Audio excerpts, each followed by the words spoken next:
অন্তর্বর্তীকালীন সরকারের মূল দায়িত্ব হচ্ছে সেটি, অর্থাৎ দেশের মানুষ যেই সিদ্ধান্ত নিতে চায় সেই সিদ্ধান্তের সাথে একমত পোষণ করা এবং দেশের মানুষকে তার সিদ্ধান্ত নিতে সহযোগিতা করা, সেই ব্যবস্থা করা, রাজনৈতিক সিদ্ধান্ত গ্রহণ করতে সহযোগিতা করা, এটি হওয়া উচিত তাদের মূল লক্ষ্য।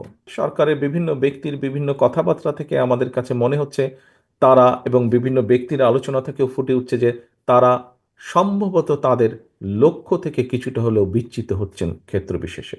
এবং বিভিন্ন স্টেটমেন্ট থেকে, বিভিন্ন ব্যক্তির বিভিন্ন স্টেটমেন্ট থেকে বিভিন্ন রকম কনফিউশনের তৈরি হচ্ছে, বিভিন্ন কনফিউশন তৈরি হচ্ছে, মানুষ বিভিন্নভাবে কনফিউজড হচ্ছে। প্রিয় উপস্থিতিবৃন্দ, খুব স্বাভাবিকভাবে রাজনীতিতে যখন কনফিউশন থাকবে, অস্থিরতা তখন দেখা দিবে, এবং এই অস্থিরতার কারণে প্রত্যেকটি দেশের প্রত্যেকটি মানুষ সমস্যার সম্মুখীন হবে। কারণ যখনই রাজনৈতিক অস্থিরতা থাকবে, রাজনৈতিক স্টেবিলিটি যদি আমরা এনশিওর করতে না পারি, তাহলে আমরা যে যত সংস্কারই ঘোষণা করি না কেন, যে যত নীতি গ্রহণ করি না কেন, কোনোটি সাকসেসফুল হবে না। রাজনীতি অস্থির হলে এটি এফেক্ট করবে অর্থনীতিতে, এবং অর্থনীতি এফেক্ট করবে সব কিছুকে। অর্থনীতি এফেক্ট করবে সব কিছুকে।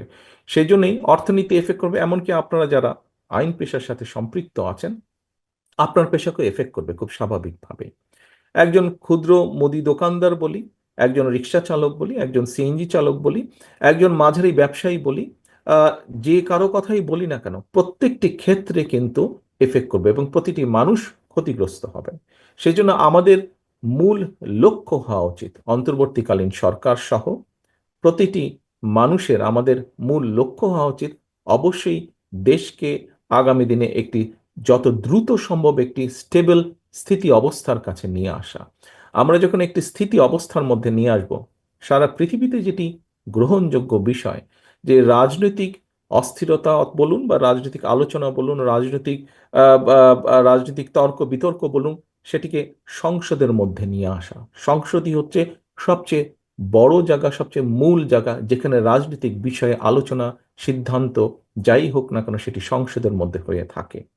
আমরা যদি সংসদকে কার্যকর করতে যত দেরি করব, এই অস্থিরতা, এই তর্ক বিতর্ক সবকিছু তখন সংসদের বাইরে চারিদিকে ছড়াতে থাকবে, এবং সংসদের বাইরে যত বেশি এটি ছড়াবে, তত সব জায়গায় বিভিন্নভাবে অর্থনীতি থেকে শুরু করে সামাজিক অবস্থান থেকে শুরু করে সকল জায়গায় একটি অস্থিরতা দেখা দিবে, যা সামগ্রিকভাবে দেশকে ক্ষতিগ্রস্ত করবে।